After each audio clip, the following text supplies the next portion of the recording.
do Senhor para você, que Deus abençoe você com muitas bênçãos dos céus. Vamos dar início a mais uma EBD em estudo, hoje com o tema o fruto do Espírito, o eu crucificado.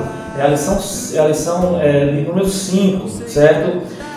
Nós falamos aqui da Igreja da Boa Esperança, Congregação da Boa Esperança, sob a direção do pastor James Costa, é o nosso pastor. Eu me chamo irmão Salomão.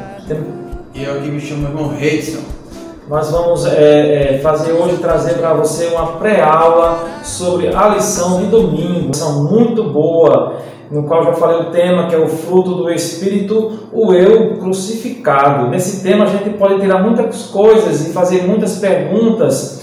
O que seria, como a gente já viu nas lições anteriores, o fruto do Espírito e qual o sentido do eu crucificado, né? Isso dá-nos a entender que para que nós possamos crucificar o nosso orgulho, nossa soberba, o nosso eu, ele tem que ser crucificado. O textuário que se encontra lá em Romanos, capítulo 15, o versículo 13, que diz assim: ora, o Deus de esperança vos encha de todo gozo e paz em crença, para que abundeis em esperança pela virtude do Espírito Santo.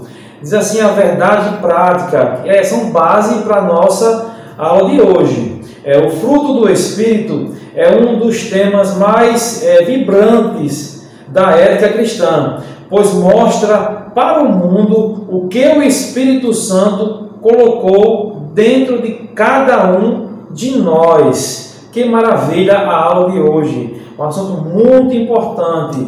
A aula tem uma base, a base da aula de hoje nos traz através da Bíblia Sagrada, da leitura bíblica, que é a leitura bíblica em classe, que se encontra em Gálatas, capítulo 5, certo? Versículo 16 ao versículo 26, no qual você leia com o seu aluno, leia em classe, tá certo? Para que eles possam ter a base da aula que vai ser ministrada, certo? A introdução da lição nos traz uma base do que nós vamos ver durante toda a lição. O fruto do Espírito é o resultado de uma vida cristã abundante, certo? E manifestada no relacionamento entre os irmãos e irmãs, na igreja e no lar, e na convivência com os descrentes, no trabalho e na sociedade. Quer dizer que o fruto do Espírito é o resultado de uma vida cristã abundante. Quer dizer, é o resultado de Cristo em nós, trazendo essa mudança de vida no andar, no caminhar, no nosso relacionamento com nossos amigos, com nossos irmãos, com nossos familiares, certo? Isso é a introdução da lição, irmão Reidson. Exatamente. E nesse contexto dessa vida abundante, né, da vida cristã abundante, que vai resultar no fruto do Espírito, a lição, no seu primeiro tópico, vai trazer o título: o fruto do Espírito na vida do crente. E o comentarista ele vai introduzir esse tema informando que o crente em Jesus é alguém que vive sob os domínios do Espírito. Então, primeira coisa a refletir, primeira coisa a observar nessa lição é que o crente, o cristão, aquele que teve um novo nascimento, experimentou o novo nascimento, o encontro com Cristo, ele vive uma vida dominada pelo Espírito de Deus. E essa vida, o qual é dominada pelo Espírito de Deus, ele, ao mesmo tempo, ele é liberto da lei. Então, agora não mais o cristão, ele está sob o jugo da lei, mas agora ele está liberto da lei, né? E também de todos os rudimentos do mundo, dos valores mundanos, aquilo que o mundo acha que é normal, aquilo que o mundo acha que é conveniente. O cristão salvo, regenerado, que vive sob o domínio do Espírito, ele não vai seguir esses rudimentos do mundo também. E o primeiro subtópico vai definir, né, vai nos trazer uma definição a respeito deste fruto do Espírito, para que assim a gente possa melhor compreender o que seria este fruto do Espírito. Então a lição vai nos mostrar que Jesus, ao salvar uma pessoa, ele nos concede o Espírito Santo. O próprio Jesus disse que enviaria outro Consolador. E este Consolador veio justamente substituir Jesus, que estava subindo aos céus, iria ficar à direita do Pai. Então o crente, a pessoa que se converte, a pessoa que tem um encontro com Cristo, ela recebe esse Espírito Santo. E esse Espírito Santo, ele está aqui para nos ajudar, para nos consolar, para guiar a nossa vida, né? Para que seja possível alguém viver de acordo com a vontade de Deus. Para que as nossas ações possam ser agradáveis a Deus, é preciso que a nossa vida seja dominada pelo Espírito do próprio Deus. E a lição vai dizer o seguinte: o fruto do Espírito é o resultado natural de um processo de amadurecimento e a consequência de um processo natural de crescimento espiritual. Então, a primeira definição que nós precisamos entender é que o fruto do Espírito é o resultado de alguma coisa. Então, o fruto é o resultado de quê? De um amadurecimento espiritual, de um crescimento espiritual. O cristão, ao se amadurecer, no processo de amadurecimento, de crescimento espiritual, ele vai adquirindo os frutos do Espírito em sua vida. Então, naturalmente, uma pessoa transformada, ela vai naturalmente produzir os frutos do Espírito Santo que está transformando a sua vida. Então, o fruto do Espírito é o resultado de quê? De uma vida regenerada. Então, uma nova criatura, uma pessoa que teve sua vida regenerada, foi salvo por Jesus, está no processo através do Espírito Santo, consequentemente ela vai dar os frutos desse mesmo Espírito. E aí o apóstolo Paulo, ele vai apresentar aqui as 9 modalidades do fruto, o qual nós iremos ver aqui no segundo subtópico aqui com o nosso professor Salomão. É mesmo. Então, no segundo subtópico da nossa lição, ele vai nos mostrar que o fruto no singular. Algumas pessoas elas se confundem, elas acham que deveria ser os frutos, não, mas é o fruto, certo? O fruto no singular, certo? Alguns expositores estranham o fato de Paulo contrapor as obras da carne. Então você vai ver que no versículo 19, versículo 18, vocês vão ver que ele contrapôs o versículo 19, o versículo 20, ele vai mostrar ali as obras da carne, certo? E a partir do versículo 22, ele vai trazer as obras do fruto do Espírito, certo? Que é as obras vindo de Deus. Ele fala assim no versículo 22, mas o fruto do Espírito é caridade. Ele dá umas sequências maravilhosas: gozo, paz, longanimidade, bondade.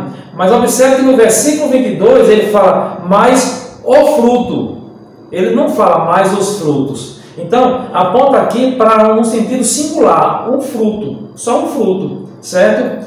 E ele vai destacar aqui, ele dá um exemplo de um tipo de uma laranja em seus gumes, partidos, certo? Cada gume partido dentro da laranja, que seria uma parte do fruto do Espírito na nossa vida. Então, e isso podemos entender que o reflexo do amor que nos traz, que é de início já do fruto do Espírito, o que vem disso aí é reflexo do amor: gozo, paz, longanimidade, benignidade, bondade, fé, mansidão. É quando uma pessoa ela tem um amor de Deus derramado no seu coração, ela vai praticar a paz, ser uma pessoa longânima naturalmente, porque o amor de Deus derramado no seu coração, certo? Então, o fruto é ele que provoca isso aí na pessoa, mas o fruto do Espírito, que vem de Deus, certo? Então podemos destacar aqui as outras virtudes que são reflexos do amor, como já falei: gozo, paz, humildade, bondade, certo?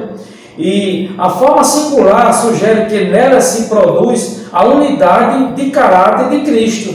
Quer dizer, quem pratica o fruto do Espírito, quem vive o fruto do Espírito, ele tem o caráter de Cristo na sua vida. Isso é viver no fruto do Espírito, viver em Cristo. Aleluia. As 9 graças mencionadas por todas elas, em contraste com a confusão das obras da carne, quer dizer, em contrário à obra da carne. As obras da carne, ela traz destruição, ela mata, ela rouba, ela destrói o ser humano, mas a obra do Espírito, o fruto do Espírito, ela traz transformação de vida. Então, nesse segundo ponto aqui, no segundo tópico, podemos destacar como fruto no singular. É o único fruto derramado no nosso coração, que produz uma nova vida para o crente. Exatamente. Então, o fruto é único, e aí tem suas modalidades, seus reflexos, mas ele é apenas demonstrando a unidade de Cristo. E o terceiro subtópico deste primeiro tópico vai falar sobre andar no Espírito. Então, o que é que Paulo quis dizer quando ele expressou aqui em andar no Espírito? Andar, ele vai falar, ele está no significado de um modo de viver, uma forma de vida. Então, que o cristão deve andar no Espírito, quer dizer que o cristão ele deve ter uma forma de vida pautada nos valores do próprio Espírito Santo. Então, assim como andar significa um passo de cada vez, a vida guiada pelo Espírito Santo, ela deve ser também ali paulatina, ela deve ser no dia a dia, em cada pensamento, em cada ação, em cada comportamento, nos valores, deve estar ali presente esse fruto do Espírito.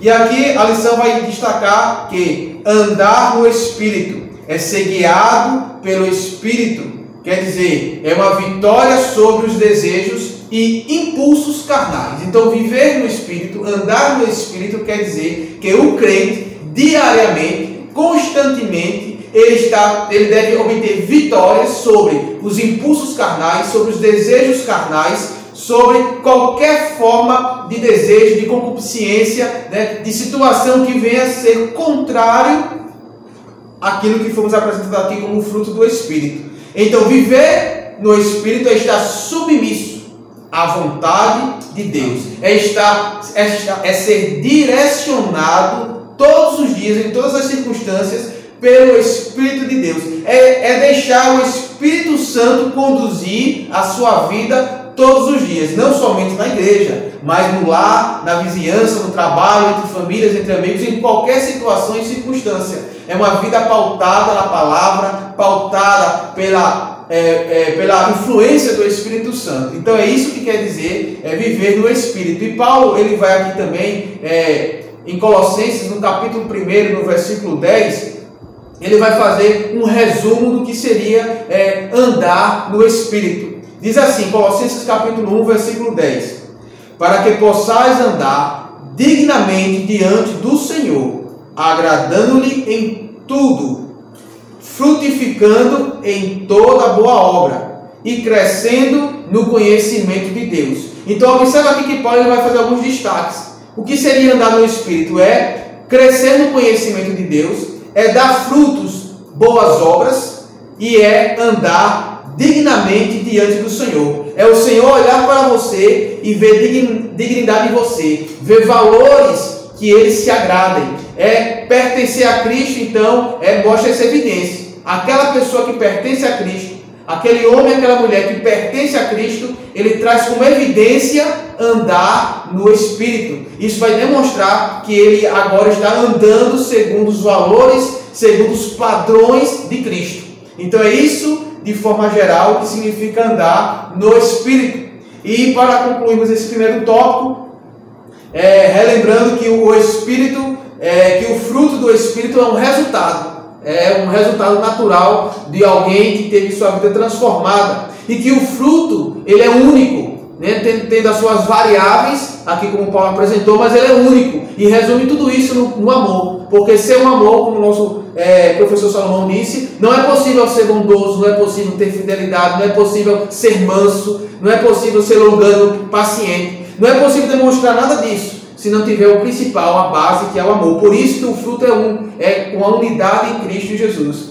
E aquele que possui o fruto do Espírito, ele consequentemente vai demonstrar, é uma evidência de que ele pertence a Deus, de que ele teve sua vida regenerada e transformada. E para vencer a carne, que é o que Paulo, nos versículos 19 e versículo 20, ele vai destacar, é preciso andar no Espírito. Se não andar no Espírito, é impossível vencer a carne, que é o que nós iremos ver depois, lá no último tópico da lição. Vamos entrar agora no segundo ponto da nossa lição, aqui em EBD em estudo, a diferença em relação entre o fruto e os dons do Espírito. Vamos ver a diferença, certo? Mas essa diferença, ela tem um elo de ligação. Ela tem um elo que liga o fruto do Espírito e os dons do Espírito, certo? Vamos ver que os dons espirituais e o fruto do Espírito têm a sua origem numa mesma fonte e ambos glorificam a Cristo. E essa fonte é o amor, certo? É o amor. Aí vamos ver no primeiro ponto a diferença. Que diferença é essa? O que há em comum entre essas duas fases abençoadas da nossa redenção é a fonte de origem. Quer dizer, a primeira é a maior modalidade do fruto do Espírito, que é o amor. O amor é que faz esse paralelo entre os dois, certo? E as demais modalidades são reflexos do amor. Então, o apóstolo Paulo usa o amor como representante do fruto do Espírito. Ao comparar o fruto e os dons do Espírito, quer dizer que o amor é superior aos dons. Nós vimos isso lá em 1 Coríntios, capítulo 13, que ele fala que o amor ele é superior aos dons, certo? É o caminho mais excelente. Vocês vão encontrar isso em 1 Coríntios 12, 31, certo? Que é o caminho mais excelente, que Paulo diz aqui, olha, portanto procureis com zelo os melhores dons, e eu vos mostrarei um caminho ainda mais excelente. Glória a Deus, aleluia. Por essa razão, o amor encabeça essa lista. Vocês vão ver que lá em Gálatas, capítulo 5, 22, o amor está em primeiro. O fruto do Espírito, então o amor está em primeiro, porque o que vem depois é resultado do amor na vida do crente. É resultado. Se não tiver amor, jamais vamos andar em amor, em longanimidade, em bondade, em mansidão, porque é o amor que faz isso aí. E esse amor é derramado através de Cristo Jesus nos nossos corações. Aleluia.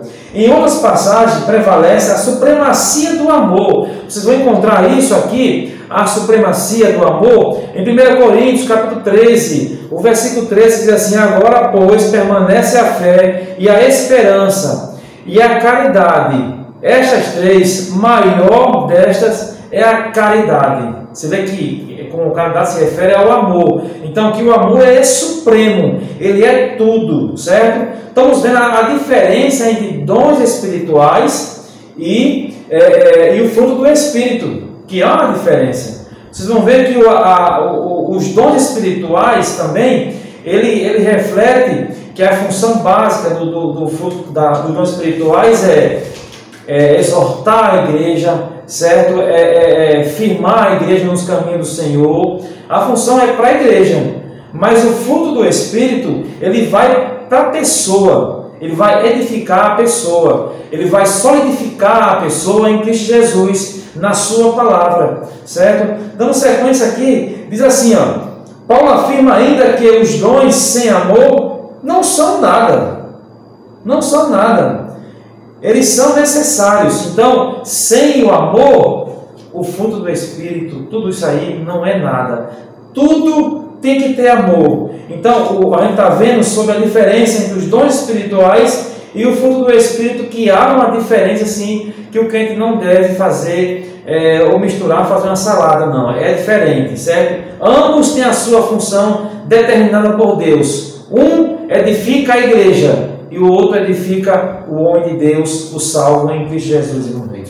Exatamente. Então, esses dons, os dons na igreja, né, como a principal função dela é a edificação da igreja, é a exortação da igreja, isso, é o crescimento espiritual, né? Temos aí as variedades de línguas, o discernimento dos espíritos, a fé, correto, enfim. Então, observa que Paulo, ele, como foi dito na lição passada, ele incentiva que o cristão não venha ignorar os dons, que venha buscar os melhores dons, certo? Então isso demonstra que ele é importante. E assim também como os frutos né, o fruto do Espírito também é importante. Então ambos são importantes, né? Não há um melhor nem há um pior. Ambos são importantes, tendo seus objetivos distintos, suas finalidades distintas, e que ambos, tanto o fruto como os dons, se não tiver o amor, se não tiver a base que é o amor, na verdade não há sentido de ter os dons, não há sentido nem razão, e nem é possível ter o fruto na sua própria vida, se você não tiver amor.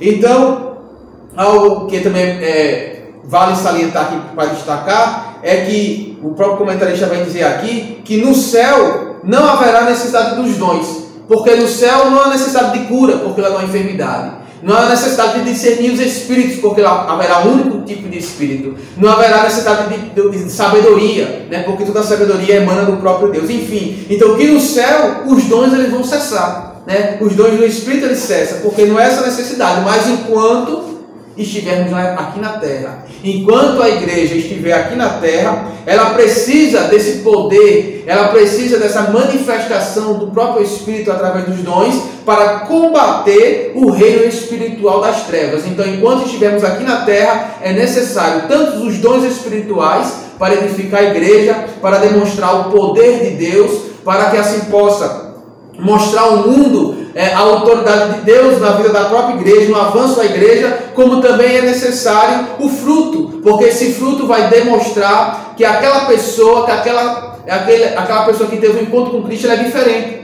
Ela vai refletir o caráter de Cristo. Então o fruto ele reflete esse caráter de Cristo, ele reflete, é uma vitrine dos céus aqui na terra. Então esse fruto ele é importantíssimo aqui enquanto estivermos na terra, assim como os dons enquanto estivermos aqui também na terra. Então, para concluir esse segundo tópico da lição, é importante destacar que tanto o fruto do Espírito como os dons do Espírito glorificam a Deus, né? Ambos servem para que o nome do Senhor seja glorificado, quer seja através da igreja como um todo, como uma comunidade, quer seja através do evangelismo, quer seja através de qualquer obra que a igreja venha encabeçar, assim também como quer que Deus venha ser glorificado através da vida individual de cada um. Ali, quando ele venha frutificar, quando ele venha permitir, né, através de andar no Espírito, que esse Espírito frutifique, coloque fruto em sua vida, né? E aí venha demonstrar isso em qualquer ambiente que ele venha pertencer. Então, viver no Espírito, ter esse fruto no Espírito, é demonstrar ao mundo que você agora é nova criatura, que você agora é regenerado, que o velho homem ficou para trás. E aí é a grande necessidade que Cristo fala, né? Que é preciso nascer de novo, é preciso um novo nascimento, é preciso nascer da água e do Espírito. E através dessa regeneração, o fruto do Espírito ele irá aparecer na vida de cada um. E agora vamos iniciar o terceiro tópico da lição. Maravilha, irmão Reis. Agora a gente está vendo como o tema da lição é bem importante. É o fruto do Espírito, o eu crucificado. Vocês estão vendo, amado ouvinte, que como a lição ela vai nos mostrar que precisamos crucificar sim esse eu. E aqui a aula vai nos mostrar a maneira que esse eu ele é crucificado. E vamos entrar agora no terceiro ponto da lição, como o Reis falou, que tem como tema: o Espírito se opõe à carne. Olha, o Espírito ele vai se opor à carne, com certeza. Mas assim, ele precisa ser alimentado, certo? O Espírito ele precisa ser alimentado pela palavra de Deus. O Espírito do homem, certo? Minha filha é o Espírito do homem. Aquilo que você alimentar, ele vai sobressair, mas se você alimentar a carne vai sobressair. Se você alimentar o Espírito vai sobressair. E nós vamos ser mais do que vencedores em Cristo Jesus. Aqui no terceiro ponto da lição, Paulo nos leva a um tema sobre o primeiro item, que é o legalismo, certo? Paulo sentiu a necessidade que na igreja da Galácia eles viviam sobre o legalismo. Mas o que é o legalismo? O legalismo é impor algo no mesmo patamar da salvação. Quer dizer, os legalistas, ou podemos dizer, os judaizantes, eles impõem algo, por exemplo, como a circuncisão Você só podia ser salvo se fosse circuncidado, certo? Quer dizer, isso é legalismo. É você impor algo para a pessoa ser salva que não é a palavra de Deus, que não é Cristo Jesus. Nós sabemos que tudo é por Cristo Jesus, certo? Há um acentuado contraste entre estar na carne e andar no Espírito. Há uma diferença enorme, que está na carne e andar em Espírito. O que estão na carne, eles praticam as coisas da carne, e a carne ela tem os seus apetites, que chama o homem para ficar longe de Deus, certo? Mas quem anda em Espírito, ele procura praticar as coisas que vêm do alto, que vêm de Deus. Ele diz aqui, o apóstolo mostra que para ser legalista, viver de acordo com a lei, depende da carne, mas para viver no Espírito, depende da graça de Deus. Que maravilha! Olha, depender da graça de Deus é maravilhoso. Aí vocês vão encontrar isso no versículo do Gálatas 5, do 16 ao 18. Ele diz aqui, ó, bem simples, eu vou ler para os irmãos ficar bem firme, ó, olha, do 16 ao 18, diz assim, ó: digo, porém, andai em Espírito, e não cumprireis a concupiscência da carne, porque a carne cobiça contra o Espírito, e o Espírito contra a carne. E este opõe-se um ao outro, para que não façais o que quereis. Mas se sois guiados pelo Espírito, não estáis debaixo da lei. Aleluia. Estão vendo? Então Paulo mostra aqui. Por quê? Porque a igreja da Galácia vivia sobre o legalismo. Eles mostravam e apontavam coisas para ser salvo que não era a palavra de Deus, não era Cristo Jesus. Então, viver pelo Espírito depende da graça. E depender da graça não tem como. Ela é maravilhosa. A graça foi Cristo Jesus que nos entregou. Então, o sistema legalista, que os opositores de Paulo, os judaizantes, ensinaram na igreja da Galácia, certo? Motivado pela carne, gera competição espiritual. Isso é uma desgraça, uma desavença entre eles. Então, toda essa ação do legalismo, ele provoca dissensões, contendas, certo? Competição no meio da igreja, e isso não vem de Deus, não vem de Deus. Então, o legalismo, irmãos, devemos ter cuidado, porque ele vem sutil, de uma aparência muito correta, muito maravilhosa, mas não vem de Deus. Isso vem do inimigo das nossas almas, irmão Reis.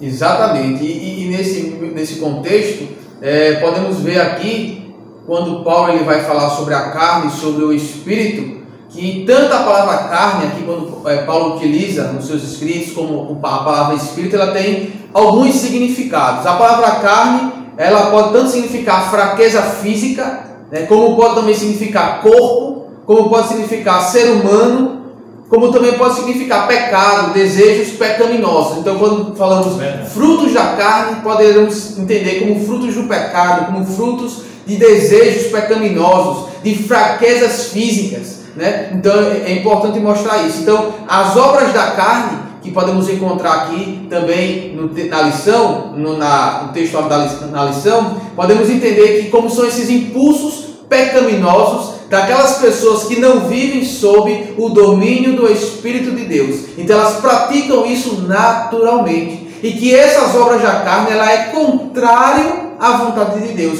Ela é contrário aos valores instituídos pelo próprio Deus. Então aquele que anda segundo a obra da carne, segundo os seus próprios desejos, segundo as suas próprias vontades, eles não têm como agradar a Deus. E a palavra Espírito, que o autor, que o apóstolo Paulo ele utiliza, ele tanto, a depender do contexto, significa o Espírito Santo, ou pode também significar o próprio Espírito do homem, como anjos ou espíritos imundos, a depender do contexto. Mas nesse contexto aqui, quando ele faz a oposição entre carne e espírito, certo? Esse espírito aqui, como é maiúsculo, ele está falando do Espírito de Deus, andar guiado pelo Espírito Santo, né? E você deve então alimentar o seu espírito humano, para que você possa alimentar com o Espírito de Deus, para que assim sobressaia os frutos do Espírito e não as obras da carne. E aí, sendo então guiado pelo Espírito Santo, os que são de Cristo crucificaram juntamente com Cristo a sua própria carne. Então, a partir do momento que nós somos regenerados, a partir do momento que nós somos salvos em Cristo, aí vamos para o título da lição, que vem falar sobre o eu crucificado. Nós também, assim como Cristo foi crucificado, ali colocando naquele madeiro todo o pecado da humanidade, nós estamos também crucificando o nosso pecado. É bem verdade que é impossível viver fora da presença do pecado. Isso apenas quando formos glorificados, apenas quando formos aos céus. Mas é possível viver fora da influência do pecado. E esta é a grande questão. A carne e o espírito. Não é possível viver fora da presença do pecado. Mas podemos sim viver fora da influência desse pecado, né? Não cometendo esses pecados que nos trazem a morte. Porque temos que viver diariamente crucificando o nosso eu, mortificando a nossa carne, quer dizer, mortificando os nossos desejos, as nossas concupiscências, os nossos impulsos e nos submetendo diariamente à vontade de Deus. É isso mesmo, irmão, isso é verdade. Aí, já pegando um gancho aqui da parte final sua aqui, vocês vão ver que no versículo 24 ele diz assim, olha, os que são de Cristo crucificaram a carne com as suas paixões e concupiscência. É o termo que você falou, né? Acabou de falar. Quer dizer, os que são, olha só, os que são de Cristo. Olha só a condição. Os que são de Cristo. Aí vem agora, na sequência agora, que é o terceiro subtópico, os vícios. Os que são de Cristo, os vícios, ele não pratica. Ele vence os vícios com a unção de Deus na sua vida. Diz aqui, ó, o que nós vamos ver agora é do versículo 29 até o versículo 21. Os vícios. O apóstolo Paulo apresenta uma lista com 15 vícios que ele chama de as obras da carne. As obras da carne. Certo? E nesse versículo 19 ao versículo 21 vai mostrar 15 vícios, uma lista de 15 vícios que são chamados de obra da carne. E outras listas aparecem em outros episódios. Paulo também mostra sobre, lá em Romanos também, certo? Em 1 Coríntios também. Paulo pretende ser exaustivo nessa lista. Ele mostra, por quê? Porque são coisas que provocam ao homem destruição total. As coisas semelhantes a estas, acerca das quais vos declaro, como já antes vos disse, que os que cometem tais coisas não herdarão o reino de Deus. O versículo 21. Então, quem comete, olha, coisas semelhantes a estas, quer dizer, ele dá uma lista aqui de 15, e coisas parecidas a essas, ele diz, olha, tais coisas não herdarão o reino de Deus. E eu abro um parênteses aqui, uma vez um colega dele me perguntou, que ele discutindo na mesa de bar com outro colega dele, disse que não tinha na Bíblia sobre a bebida, que podia beber à vontade, que na Bíblia não tinha a proibição. E aqui nós vimos aqui na lista, bebedice, que está dentro da lista das obras da carne. E eu mostrei para ele esse versículo. E ele disse, rapaz, não sabia. Então, as pessoas hoje em dia se perdem com isso porque falta conhecimento e falta buscar o conhecimento. E os vícios, eles causam destruição na vida, certo? Podemos classificar esses vícios em 3 categorias. Sexo ilícito, a primeira categoria, prostituição, impureza, idolatria, feitiçaria, certo? Entre sexo ilícito, entre prostituição, impureza e lascívia. Certo? A segunda categoria, pecados de ordem religiosa, que entra a idolatria, a feitiçaria.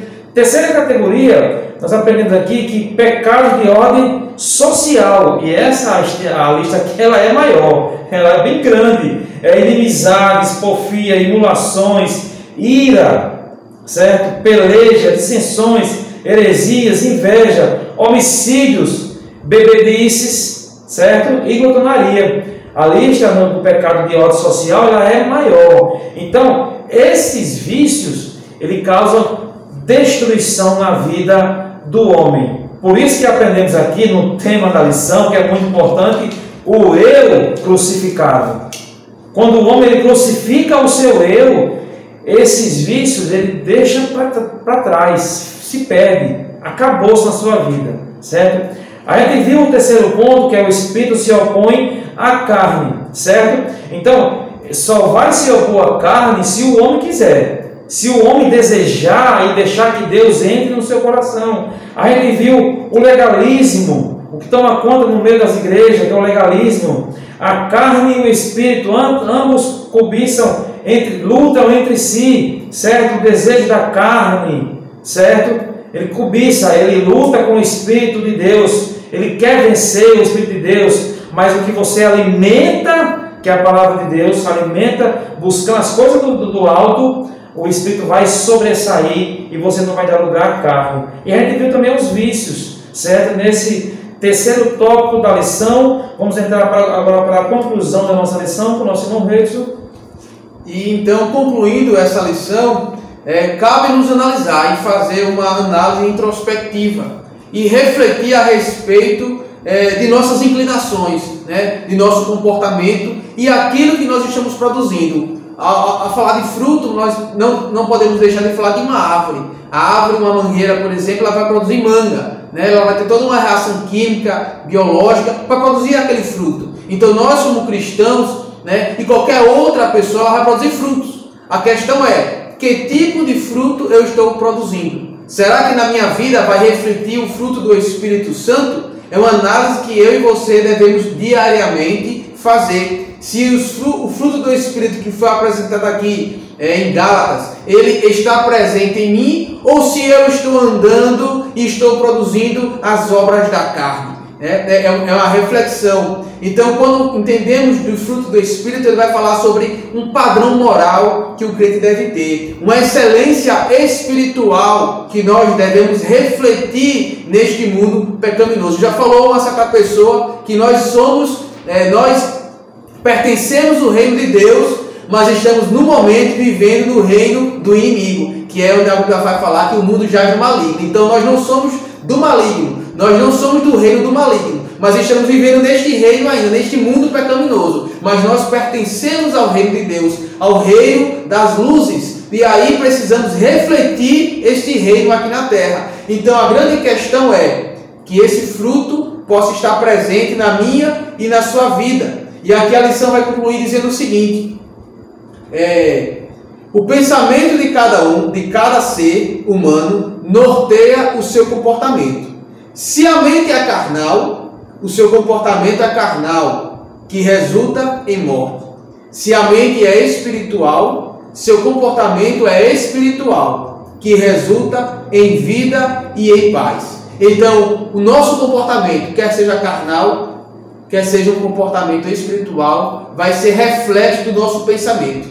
Então, se nós temos um pensamento espiritual, nosso comportamento será espiritual e nós teremos o fruto do Espírito em nossas vidas, que é o que nós almejamos, que é o que Deus almeja, como foi lido aqui anteriormente, que devemos fazer boas obras, que devemos frutificar em Cristo Jesus e devemos assim viver sob o controle do Espírito Santo. Então o Espírito Santo é Ele que deve estar no controle de nossa vida. Nós devemos estar submetidos temos que ser submissos à vontade do Espírito Santo. E desta forma, sendo transformado, regenerado, vivendo no Espírito, andando no Espírito, teremos o fruto do Espírito em nossa vida, para testificar ao mundo pecador, ao mundo que pratica as obras da carne, que nós somos diferentes. E que assim como nós somos diferentes, é possível que eles também sejam diferentes, transformados e regenerados pelo poder do Espírito de Deus. E assim encerramos